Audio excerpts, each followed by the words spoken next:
I bought Snap-on Wobble Plus extensions and I hate them. So in today's episode of Tool Demos, I'll show you why I hate them and what I bought to replace them with, so hopefully you don't waste your money the same way that I wasted mine. Stick with me, that's coming up right now. Let's go over to the tool cart. I'll show you all the extensions that I've got and what the differences are. Then we'll go over to the car and try them out, and I'll show you what I like and what I don't like. So of course you can see I went all in when I made this mistake. I bought Wobble Plus half, 3/8, and 1/4 inch. Now this is just a regular straight 3/8. It's what I replaced the Wobble Plus with. Let me show you what the differences are between the Wobble Plus, a regular Wobble, and a standard extension. So with a regular extension, you can just put your socket on like that and you can reach deep down for fasteners that are hard to get to. They come in different sizes, but that's all they do.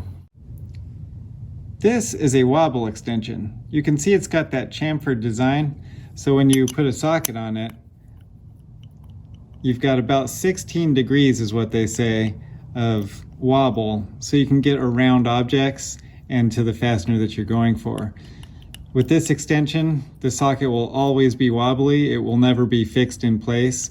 So this is what you get when you buy one of these. So Snap-on invented Wobble Plus, and on paper, I'd say it's a pretty good invention. You've still got these chamfered edges here on the drive end, but if you go down here, there's a squared off shoulder. So this is like a 2-in-1 sort of extension. It's a wobble and it's a straight regular extension. So put your socket on stage 1 and you've got that wobble. Gives you about 16 degrees of movement and you can get around objects just like you can with the regular wobble extension. But if you pull down even more onto that squared off shoulder, you just have a straight on regular extension, just like these extensions, except it's more like a Swiss Army knife.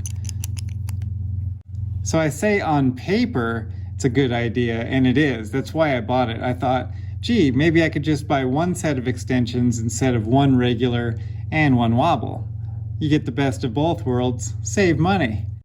But as I said before, I hate these extensions. Let's go over to the car. I've got a drive shaft coming out and I'm gonna use each of these extensions and I'll show you why the wobble and the straight are the ones I want and this Wobble Plus needs to go. So I'm removing this forward drive shaft. It's got that 12mm 12-point bolt holding it on. I'm working on the top here because I made a mistake and I disconnected the battery so the interlock won't let me get it into neutral. I'm gonna have to work with what I've got. Now I've got just a regular shallow socket on a 3/8 ratchet.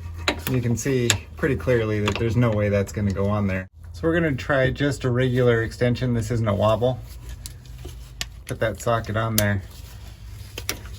I can reach into there, get that socket on, but you can see it doesn't seat quite properly and it's at an angle, and also my ratchet is hitting the drive shaft. It's a bit of a pain. I probably would be able to make it work, but I don't want to strip these out. So let's go to Wobble Plus. So that's perfect. I've got plenty of room for my ratchet. It can wobble around wherever I need it to go. And the socket is seated on the bolt properly. It's not off at an angle and it's much less likely to strip that bolt. But I just don't like that when you're pushing on it and it locks in like that. I gotta come out, take that socket, pull it back out, and it's just a fight that I don't want to deal with. So let's go back to the standard wobble.